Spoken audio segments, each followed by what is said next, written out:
Hello, good evening, everyone.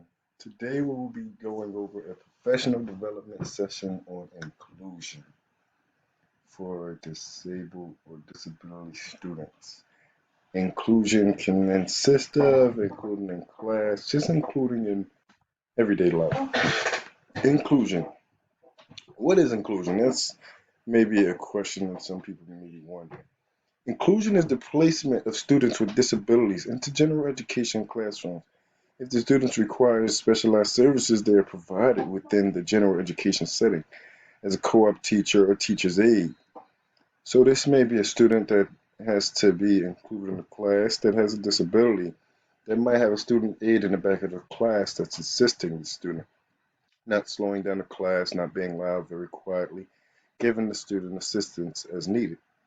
Inclusion is to meet the needs of all students. This is something that we must really try. We must really try and meet the needs of all students. We can't only try and meet the needs of outstanding A+ students and overlook the struggling students, or we can't overlook students with disabilities. We must create an education environment for all. It's belonging, it's a mindset, it's embracing everyone's value. Inclusion is belonging somewhere. Everyone belongs somewhere and should be allowed to be wherever they would like to be, to whether that's to get the best educational information or whether that's to gain different knowledge from somewhere else. There shouldn't be a restriction on anyone from learning. You should also embrace everyone's value. Everyone brings a value to the table. Everyone brings a value to the classroom. A blind person might bring a different value than a person with honors, but or that person could also be have honors. Everyone has a different value. Think of the value that a person that can see might have, but think of a value that a person that maybe not be able to see has. For instance, if a person that can see looks at a picture and tells a story behind it, and the person that is technically blind tells you that they viewed the picture in a whole total different way, you will want to know how they view the picture, how the blind person views the picture. But that's a value that the blind person has, and you won't know unless you have a blind friend. So we must embrace everyone's value in the class. Everyone is different. We're all different. Just because we don't have a disability does not mean we're different. I don't have a disability. I have asthma, and I use it. It's a difference. I'm different than other people, but this doesn't mean that I should be separated from general education. We must build a community that is accessible to everyone. This is very important. We must try and create a community that's accessible to everyone. We can't create a community that's restricted to certain individuals. We can't have a place where only if you can climb the steps you can get into the building. That's not smart. And even if you're not disabled, what if you're someone's grandmother who can't climb a lot of steps? These are issues that can arise without having to be disabled. Make the curriculum fit every child. This is something important for the teacher. The teacher should focus on creating a curriculum that can cover everything, that can cover every child, whether they have to have different lessons on it or different type of work for different teachers for different students that was planned by the co-op teacher and the head teacher, then that's okay. But this will not slow down the class because it was previously planned and that work has been edited. Past concerns and opposing views and beliefs. These are a few past concerns and beliefs that people have that really are false. They really are not backed up and they're just beliefs. That's all I can really say that they are. In the past, education has excluded students with disabilities for reasons including being labeled blind, deaf, and emotionally disturbed, and other disability reasons, with belief that one is not capable of accomplishing such tasks, when in fact we have blind and other individuals right now who work for Fortune 500 companies currently. Accommodations are, of course, made for that individual. I've watched documentaries in class, and it showed that accommodations are made, but he's highly capable in a very high position of completing his job. So we should never be biased and think that just because a person is handicapped or disabled that they cannot complete a task. This is a biased belief. Teachers are equipped to deal with teachers are not equipped to deal with great student diversity. This is a belief that teachers are not equipped. For one, that's the doubt of a teacher's ability. We should not doubt one's ability to do anything, just like we shouldn't doubt a person with a disability to be able to complete a task. So we should not doubt a teacher or an educator from being equipped to deal with the great student diversity. It's a false belief. It's definitely a false belief. It's not true. Some teachers are equipped. I believe that I'm equipped, and I haven't even been teaching for a year. I've only done student teaching, and I believe that I'm fully equipped to deal with great student diversity. It may be more of a challenge, but I'm fully equipped to handle those tasks at hand. Also, we have teachers' aides. So the teacher doesn't have to be fully equipped. They have teachers' aides, which is assistants to help them. And the teachers' aides take majority of 50% or even more of the work for the disabled or special needs student.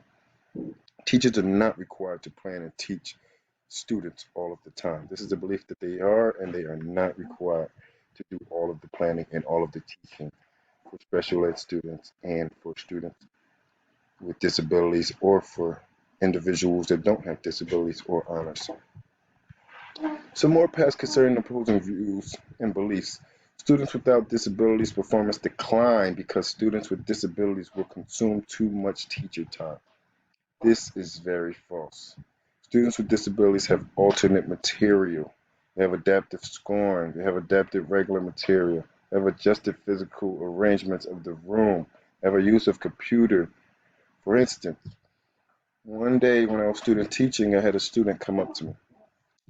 The individual said, "Hey, Mr. McCray, I broke my hand over the weekend and I have to have a cast in my right hand. It's my writing hand.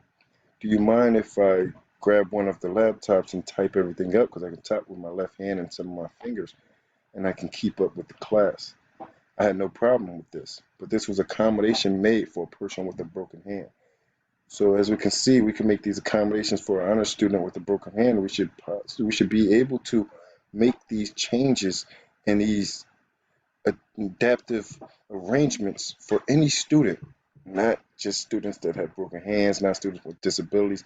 Any students, we should be able to make adjusted physical arrangements or uh, anything that we may need, adaptive classrooms.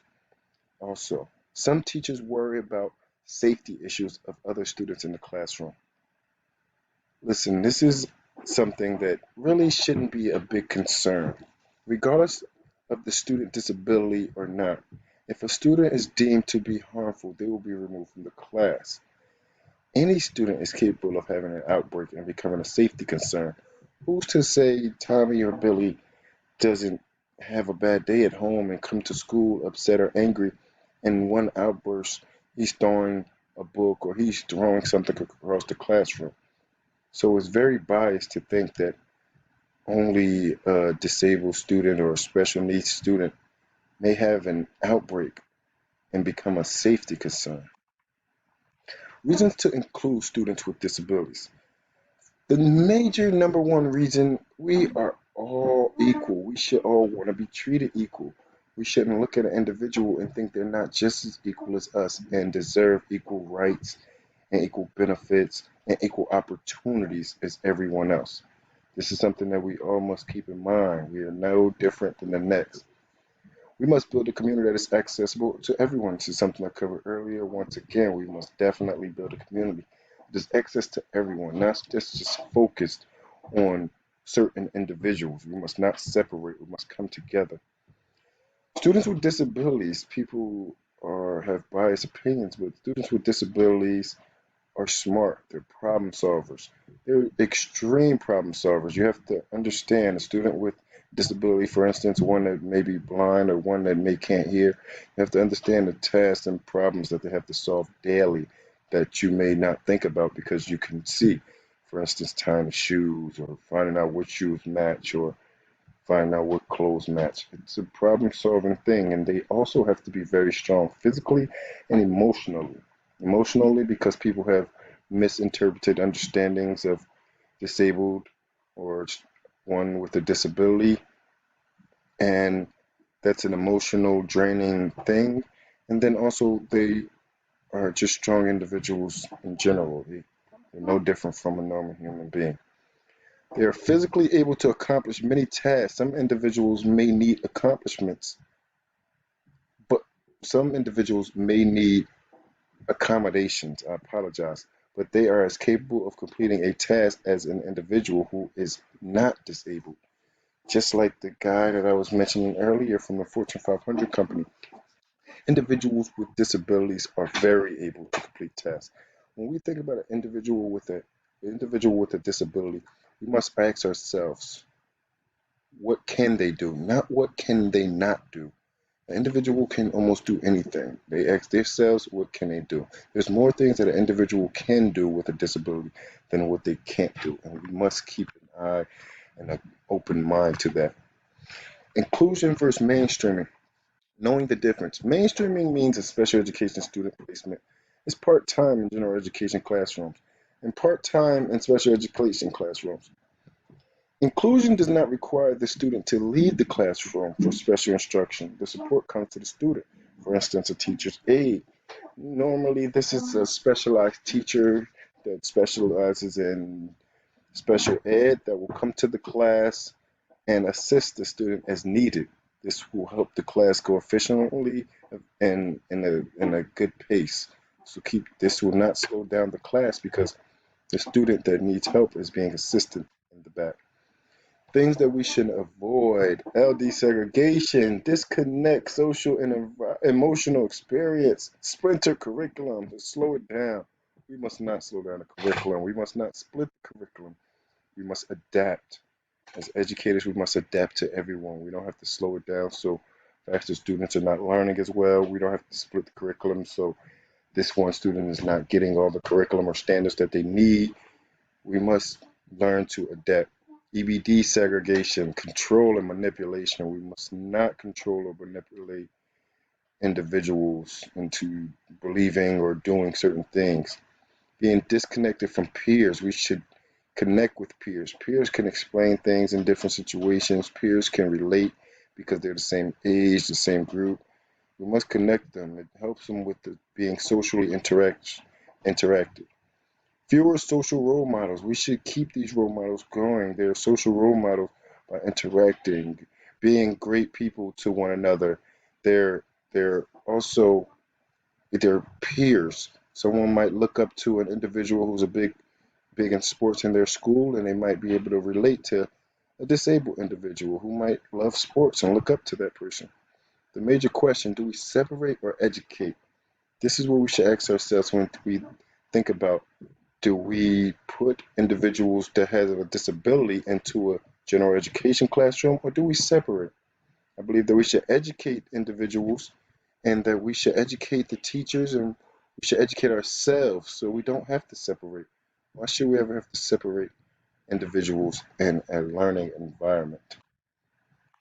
Successful ways to include students with disability. Prepare the classroom for physical arrangements. We should prepare the class in case someone needs to ride through with a wheelchair or any of the above. Redesign the curriculum. The curriculum should be redesigned, not splintered. It should just be redesigned to cover everyone. Proper planning and communication with teachers aid. This is very important and very big for teachers.